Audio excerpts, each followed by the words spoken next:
सरदार सुखबीर सिंह बादल की जिहड़ी पॉलिसी सीगी वो सीगी एक हाथ दे एक हाथ ले। जिहड़ा वोटां दा सौदा कीता वो क्लीयर सीगा, तुम मुझे वोट दो मैं तुम्हें माफी दूंगा। डेरे दा आखना ऑफिशियल तौर पे भी असीं अकालियां नूं वोटां पाईयां सीगीआं।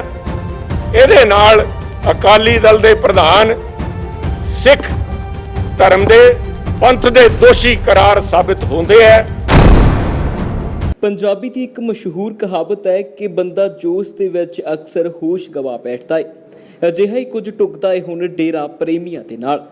डेरा प्रेमियां दे वल्लों बीते दिनी एक प्रैस कॉन्फ्रेंस की गई सी, जिस दे विच इन्हां डेरा प्रेमियां दे वल्लों कहा गया कि डेरा प्रेमियां नूं कांग्रेस सरकार दे वल्लों जानबुझ के तंग कीता जा रहा है। इस दे पिछे कारण दस्सिया कि उन्हां दे वल्लों विधान सभा चोणां दे समय बादल सरकार दे हित दे विच रहिंदियां बादलां नूं वोटां पाईआं गईआं सी, जिस दे चलदिआं हुण कांग्रेस दे वल्लों उन्हां नूं जानबुझ के तंग परेशान कीता जा रहा है। पर शायद डेरा प्रेमी ये भुल गई सी कि उन्हां दे वल्लों कीतीआं जा रहीआं ये गल्लां बादलां दा राह पੱਧਰਾ नहीं बल्कि उस दे विच होर रोड़े विछा रहीआं ने।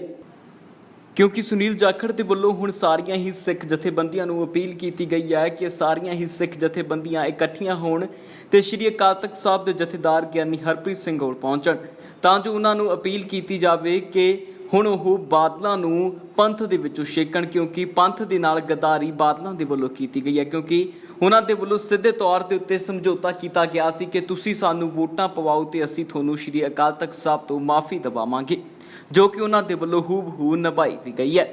तुसीं वेखो कि कुछ कहना सुनील जाखड़ दा। ये सारे ਜਿਹੜੇ ਲੋਕਾਂ ਦੇ ਮਨਾਂ ਦੇ ਵਿੱਚ ਗੱਲ ਕਲੀਅਰ ਹੈ, ਪਰ ਅੱਜ ਤਾਈਂ ਸਿਰਫ ਇਹਨੂੰ ਇੱਕ ਅੰਦਾਜ਼ਾ ਮੰਨਿਆ ਜਾਂਦਾ ਸੀ ਵੀ ਇਹ ਪਰਸੈਪਸ਼ਨ ਹੈ। that perception has been cleared, it has become a fact। ਕਿਉਂਕਿ ਇਹਦੇ ਨਾਲ ਆ ਸਾਬਤ ਹੋ ਗਿਆ ਵੀ ਅਕਾਲੀ ਦਲ ਦੇ ਪ੍ਰਧਾਨ ਸਰਦਾਰ ਸੁਖਬੀਰ ਸਿੰਘ ਬਾਦਲ ਦੀ ਜਿਹੜੀ ਪਾਲਿਸੀ ਸੀਗੀ ਉਹ ਸੀਗੀ ਇੱਕ ਹੱਥ ਦੇ ਇੱਕ ਹੱਥ ਲੈ।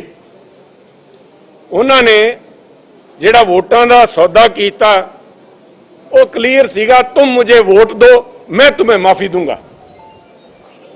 ਇਹਦੇ ਬਾਅਦ कोई किंतु परंतु नहीं रह जाती। As a criminal aspect that is a separate story. जिथे ताईं धार्मिक भावनावां दा सवाल है, मेरा मनना है डेरे दा आखना ऑफिशियल तौर ते भी असीं अकालियां नूं वोटां पाईआं सीगीआं। ਇਹਦੇ नाल अकाली दल दे प्रधान सिख धर्म दे पंथ दे दोषी करार साबित होंदे है। ते जिहड़ी दरखास्त पहला अकाल तख्त साहब च दित्ती गई सी भी इन्हां नूं पंथ चों छेकिया जावे, मैं समझदा इहदे बाद किसी सबूत की लोड़ नहीं रहिंदी।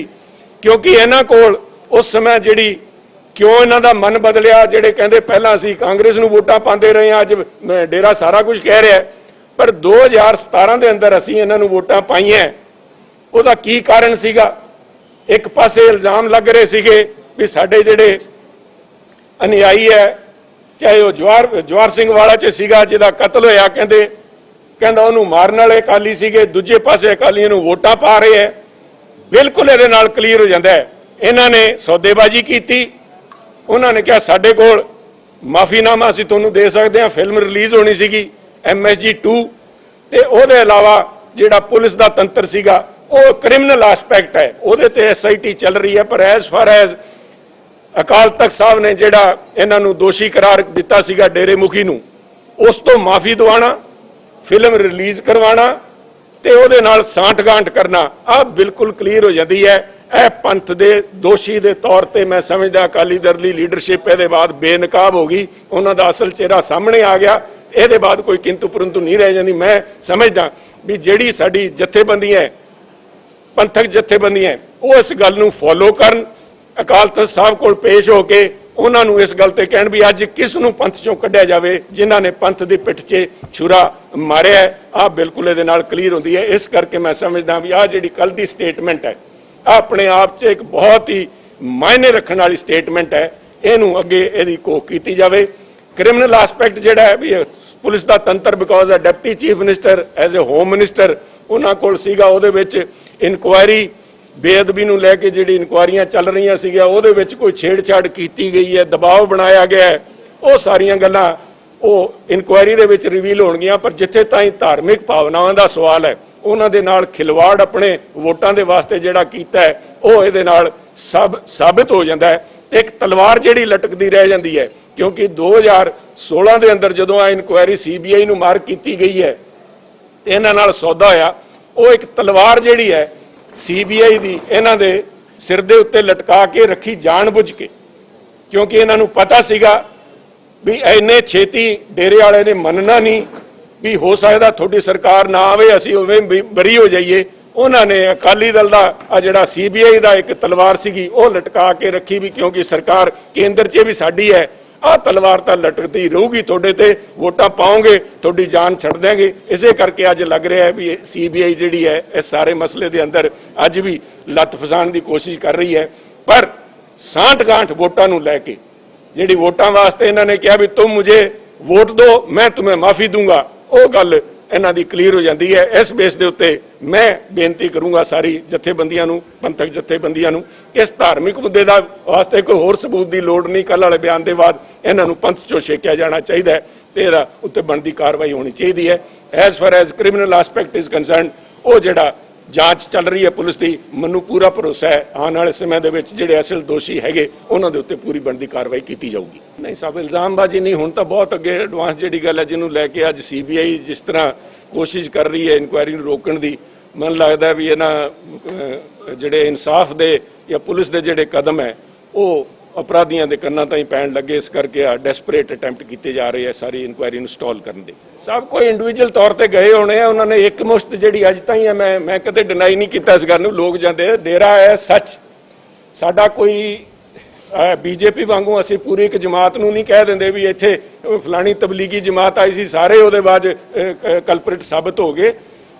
ਜਿਹੜੇ ਕਲਪ੍ਰਿਟ ਹੈ ਇਹਦੇ ਵਿੱਚ ਉਹਨਾਂ ਨੂੰ ਸਜ਼ਾ ਮਿਲੂਗੀ ਸਭ, ਇਰਰਿਸਪੈਕਟਿਵ ਦਾ ਫੈਕਟ ਵੀ ਕਿਹੜੇ ਧਰਮ, ਕਿਹੜੇ ਅਨੁਯਾਈ, ਕਿਹੜੇ ਡੇਰੇ ਦੇ ਨਾਲ ਜੁੜੇ ਹੈ।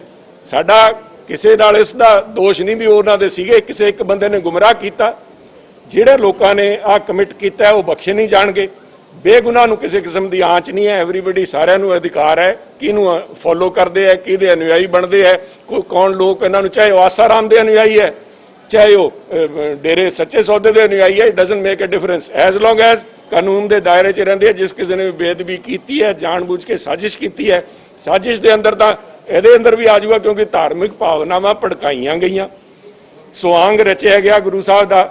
ਉਹਦੇ ਬਾਅਦ ਆ ਬੈਠ ਕੇ ਜਿਹੜੀ ਸਾਂਠ ਗਾਂਠ ਇਹਨਾਂ ਨੇ ਕੀਤੀ ਹੈ ਵੀ ਅਸੀਂ ਤੁਹਾਨੂੰ ਵੋਟਾਂ ਪਾ ਦੇਂਗੇ, ਸਾਡਾ ਕੇਸ ਵਿਡਰਾਅ ਕਰਵਾ ਦਿਓ, ਜਿਹੜਾ ਬਠਿੰਡੇ ਦੇ ਅੰਦਰ ਕੇਸ ਵਿਡਰਾਅ ਹੋਇਆ। ਸਾਜ਼ਿਸ਼ ਤਾਂ ਬਣਦੀ 120 ਤਾਂ ਲੱਗੀ, ਅਦਰਵਾਈਜ਼ ਅਕਾਲੀਆਂ ਦੇ ਉੱਤੇ ਜਿਹੜੇ ਚਾਰजेस ਲੱਗਣਗੇ ਉਹ ਉਹਦੇ ਵਿੱਚ ਜਾਂਚ ਵਿੱਚ ਸਾਹਮਣੇ ਆਊਗੀ ਵੀ ਉਹਨਾਂ ਨੇ ਪੁਲਿਸ ਜਾਂਚ ਨੂੰ ਪ੍ਰਭਾਵਿਤ ਕਰਨ ਵਾਸਤੇ ਆਪਣੇ ਸਰਕਾਰੀ ਤੰਤਰ ਦਾ ਇਸਤੇਮਾਲ ਕੀਤਾ ਜਾਂ ਨਹੀਂ ਕੀਤਾ। ਮੇਰਾ ਮੰਨਣਾ, ਜਿਹੜੇ ਐਗਜ਼ੈਕਟ ਵਰਡਿੰਗ ਮੈਂ ਉਹਨਾਂ ਨੂੰ ਕਹਿ ਰਿਹਾ, ਉਹਨਾਂ ਨੇ ਆਹ ਨਹੀਂ ਕਿਹਾ ਵੀ ਸਾਨੂੰ ਖਾਮਿਆਜਾ ਭੁਗਤਣਾ ਪੈ ਰਿਹਾ, ਉਹਨਾਂ ਨੇ ਕਿਹਾ ਸਾਨੂੰ ਇਹਦੀ ਕੀਮਤ ਚੁਕਾਣੀ ਪੈ ਰਹੀ ਹੈ। ਮੇਰਾ ਮੰਨਣਾ ਕੀਮਤ ਤਾਂ ਉਹਨਾਂ ਨੇ ਲੈ ਲਈ, ਉਹਨਾਂ ਨੇ ਕੀਮਤ ਲੈ ਲਈ। ਮੈਂ ਆ ਪੁੱਛਣਾ ਚਾਹੁੰਦਾ ਵੀ ਅਕਾਲੀ ਦਲ ਨੇ ਕਿੰਨੀ ਕੀਮਤ ਚੁਕਾਈ ਹੈ ਪੰਥ ਦੇ ਬਿਆਹ ਤੇ। ਪੰਥ ਦੀ ਬੇਅਦਬੀ ਸਹਿਣ ਕਰਨਾ ਇੱਕ ਬਹੁਤ ਵੱਡਾ, ਜਿਹੜਾ ਮੈਨੂੰ ਕਹਿਣਾ ਵੀ ਪਿੱਠ 'ਚ ਛੁਰਾ ਮਾਰਨ ਵਾਲੀ ਗੱਲ ਹੈ, ਉਹ ਕੀਮਤ ਚੁਕਾਈ ਗਈ ਹੈ ਉਹਨਾਂ ਨੂੰ। ਮੈਂ ਵੀ ਮੰਨਦਾ ਵੀ ਉਹਨੂੰ ਇਸ ਗੱਲ ਦੀ ਦੇਣੀ ਨਹੀਂ ਪੈ ਰਹੀ, ਉਹਨਾਂ ਨੂੰ ਮਿਲੀ ਹੈ। ਉਹਨਾਂ ਨੂੰ ਆਪਣੇ ਵੋਟ ਦੇ ਐਵਜ ਦੇ ਅੰਦਰ ਆ ਜਿਹੜੀ ਹੈ ਅਕਾਲੀ ਦਲ ਨੇ ਕੀਮਤ ਚੁਕਾਈ ਹੈ। ਤੁਸੀਂ ਵੋਟ ਦੇ ਦਿਓ, ਮੈਂ ਤੁਹਾਨੂੰ ਮਾਫੀ ਦੇ ਦੇਣਾ, ਚਾਹੇ ਤੁਸੀਂ ਸੁਆਂਗ ਕੀਤਾ ਹੈ, ਚਾਹੇ ਗੁਰੂ ਸਾਹਿਬ ਦੇ ਅੰਗ ਪਾੜੇ ਹੈ, ਚਾਹੇ ਜੋ ਕੁਝ ਵੀ MSG ਬਣਾਈ ਹੈ, ਫਲਾਣਾ ਕੁਝ ਬਣਾਇਆ ਹੈ, ਉਹਦੇ ਵਿੱਚ ਪੰਥ ਦੇ ਅਪਰਾਧੀ ਦੋਸ਼ੀ ਸੁਖਬੀਰ ਬਾਦਲ ਤੇ ਉਹਨਾਂ ਜਿਹੜੀ ਲੀਡਰਸ਼ਿਪ ਹੈ ਜਿਹਨੇ ਆ ਸਾਂਠ ਗਾਂਠ ਕੀਤੀ ਉਹ ਦੋਸ਼ੀ ਸਾਬਿਤ ਹੋ ਗਏ। ਪਾਰਟੀ ਪੱਧਰ ਤੇ ਕਿਸੇ ਕੋਲ ਕੋਈ ਜਾਣਦਾ, ਹੁਣ ਮੇਰਾ ਵੋਟਰ ਹੈ, ਮੇਰੇ ਅਨੁਯਾਈ ਬਥੇਰੇ ਜਿਹੜੇ ਸਾਡੇ ਰਹਿੰਦੇ ਆ, ਯਾਰ ਮੇਰੇ ਬੜੇ ਮਿਲ ਜੁਲਣ ਵਾਲੇ ਆ। ਮੇਰਾ ਕਿਸੇ ਬੰਦੇ ਨਾਲ, ਚਾਹੇ ਉਹ ਕਿਸੇ ਧਰਮ, ਕਿਸੇ ਦਾ ਅਨੁਯਾਈ, ਕਿਹੜੇ ਡੇਰੇ ਦਾ ਫੋਲੋਅਰ ਹੈ, doesn't make a difference as long as ਉਹ ਜਿਹੜਾ ਕਾਨੂੰਨ ਦੇ ਦਾਇਰੇ 'ਚ ਰਹਿ ਕੇ ਕੰਮ ਕਰਦਾ। ਕੋਈ ਪਾਰਟੀ ਕਿਸੇ ਕੋਲ, ਕਿਸੇ ਡੇਰੇ ਕੋਲ ਜਾ ਕੇ ਉਹਦੀ ਮਦਦ ਵਾਸਤੇ ਨਹੀਂ ਜਾਣਾ। ਕਾਰਵਾਈ ਵੀ ਹੋਊਗੀ, ਬੜੇ ਪੱਕੇ ਪੈਰੀ ਕਾਰਵਾਈ ਹੋਊਗੀ। ਕਾਰਵਾਈ ਹੋਣ ਤੋਂ ਰੋਕਣ ਵਾਸਤੇ ਜਿਹੜਾ CBI ਦਾ ਆ ਕੰਮ ਚੱਲ ਰਿਹਾ ਹੈ, ਉਹਨਾਂ ਨੂੰ ਕਹੋ ਆਪਣਾ ਪ੍ਰਭਾਵ ਜਿਹੜਾ ਰਸੂਖ ਹੈ ਇਸਤੇਮਾਲ ਕਰਨ। ਵੀ ਸਾਨੂੰ ਚਾਹੀਦੇ ਹੈ ਵੀ ਜਿਹੜੇ ਦੋਸ਼ੀ ਹੈ, ਜਿਨ੍ਹਾਂ ਨੇ ਗੁਰੂ ਗ੍ਰੰਥ ਸਾਹਿਬ ਦੀ ਬੇਅਦਬੀ ਕੀਤੀ ਹੈ, ਉਹਨਾਂ ਨੂੰ ਸਜ਼ਾ ਮਿਲੇ, CBI ਤੋਂ ਵਿਡਰਾਅ ਕਰਾਉਣ। ਦੇਖੋ ਸਾਰੇ ਅਕਾਲੀ ਦਲ ਦੇ ਅੰਦਰ ਵੀ ਮਾੜੇ ਨਹੀਂ, ਤੁਸੀਂ ਡੇਰੇ ਨੂੰ ਕੱਲੀ ਗੱਲ ਕਰੀ ਜਾਂਦੇ ਹੋ। ਕੱਲ ਮੈਂ ਬੜੇ ਧਿਆਨ ਨਾਲ ਡਿਬੇਟ ਸੁਣ ਰਿਹਾ ਸੀਗਾ ਇੱਕ, ਜਿਹਦੇ ਵਿੱਚ ਵਡਾਲਾ ਸਾਹਿਬ, ਇਹਨਾਂ ਦੇ ਬੜੇ ਸੀਨੀਅਰ MLA ਬੈਠੇ ਸੀ। ਉਹਨਾਂ ਨੇ ਬਿਲਕੁਲ ਸਹੀ ਗੱਲ ਕਿਹਾ। ਉਹਨਾਂ ਨੇ ਕਿਹਾ ਜੀ ਮੈਂ ਬਿਲਕੁਲ ਇਸ ਜਾਂਚ ਤੋਂ ਸਹਿਮਤ ਹਾਂ। ਉਹਨਾਂ ਨੇ ਇੱਕ ਖਦਸ਼ਾ ਜ਼ਾਹਿਰ ਕੀਤਾ, ਕਹਿੰਦਾ ਜੀ ਦੇਖਿਓ ਕਿਤੇ ਕਮਜ਼ੋਰ ਨਾ ਰਹਿ ਜੇ ਕੇਸ, ਕਿਤੇ ਇਲਜ਼ਾਮ ਲੱਗਣ ਦੇ ਬਾਅਦ ਨਿਕਲ ਨਾ ਜਾਣ, ਉਹਦੇ ਬਾਅਦ ਅਸੀਂ ਲੋਕਾਂ ਨੂੰ ਕੀ ਜਵਾਬ ਦੇਵਾਂਗੇ। ਇਸ ਕਰਕੇ ਉਹਨਾਂ ਨੇ ਕਿਹਾ ਵੀ ਬੜੀ ਥੋਰੋ ਪ੍ਰੋਵ ਹੋ ਕੇ, ਚਾਹੇ SIT ਜਿਹੜੀ ਕਰ ਰਹੀ ਹੈ ਬਹੁਤ ਠੀਕ ਕਰ ਰਹੀ ਹੈ, ਤੇ ਜਿਹੜਾ ਜਿਹਦਾ ਬਣਦਾ ਉਹ ਤੇ ਠੁਕਵੀਂ ਕਾਰਵਾਈ ਹੋਣੀ ਚਾਹੀਦੀ ਹੈ। ਉਹਨਾਂ ਨੇ ਕੋਈ CBI ਦੀ ਗੱਲ ਨਹੀਂ ਕੀਤੀ। ਜਿਹੜੇ ਲੋਕਾਂ ਨੂੰ ਡਰ ਹੈ ਉਹ ਲੋਕ CBI ਦਾ ਕਰਕੇ ਬਹਾਨਾ ਲੈ ਕੇ ਰੋਕਣ ਦੀ ਕੋਸ਼ਿਸ਼ ਕਰ ਰਹੇ। ਅਦਰਵਾਈਜ਼ ਵਿਦਨ ਅਕਾਲੀ ਦਲ ਜਿਸ ਤਰ੍ਹਾਂ ਸਾਰੇ ਉਖੜ ਕੇ ਸਾਰੇ ਗਏ ਹੈ, ਚਾਹੇ ਢੀਂਡਸਾ ਸਾਹਿਬ ਹੈ, ਚਾਹੇ ਬ੍ਰਹਮਪੁਰਾ ਸਾਹਿਬ ਹੈ, ਸਾਰਿਆਂ ਦੀ ਗੱਲ ਸੀ ਵੀ ਆ ਜਿਹੜੀ ਜਾ ਕੇ ਲੁਕਵੀਂ ਮਾਫੀ ਮੰਗ ਕੇ ਆਏ ਹੈ, ਜਾ ਕੇ ਗੁਪਤ ਮਾਫੀ ਮੰਗੀ ਹੈ ਅਕਾਲ ਤਖਤ ਸਾਹਿਬ ਜਾ ਕੇ, ਉਹਦੀ ਲੋੜ ਹੈ ਨਹੀਂ ਸੀ, ਜਾ ਕੇ ਮਾਫੀ ਮੰਗ ਲੈਂਦੇ ਵੀ ਅਸੀਂ ਇਸ ਕਾਣ ਕਰਤਾ ਤੇ ਵਾਹਿਗੁਰੂ ਸਾਨੂੰ ਬਖਸ਼ੇ। ਵਾਹਿਗੁਰੂ ਬਖਸ਼ਣਹਾਰ ਛੱਡ ਦਿੰਦਾ। ਕਾਨੂੰਨੀ ਪੇਚ ਚੱਲਦੇ ਰਹਿੰਦੇ ਜੀ, ਕਾਨੂੰਨ ਦੇ ਅਗਰ ਕੋਈ ਉਹਨਾਂ ਨੇ ਕ੍ਰਿਮੀਨਲ ਐਕਟ ਕੀਤਾ ਦੇ ਵੁੱਡ ਹੈਵ ਸਫਰਡ, ਬਟ ਘੱਟੋ ਘੱਟ ਪੰਥ ਤੋਂ ਮਾਫੀ ਮਿਲ ਸਕਦੀ ਸੀ। ਉਹ ਅੱਜ ਸਾਬਤ ਹੋ ਗਈ ਵੀ ਇਹ ਪੰਥ ਦੇ ਦੋਸ਼ੀ ਹੈ ਜਦੋਂ ਉਹਨਾਂ ਨੇ ਕਹਿਤਾ ਵੀ ਅਸੀਂ ਅਕਾਲੀਆਂ ਨੂੰ ਵੋਟਾਂ ਪਾਈਆਂ।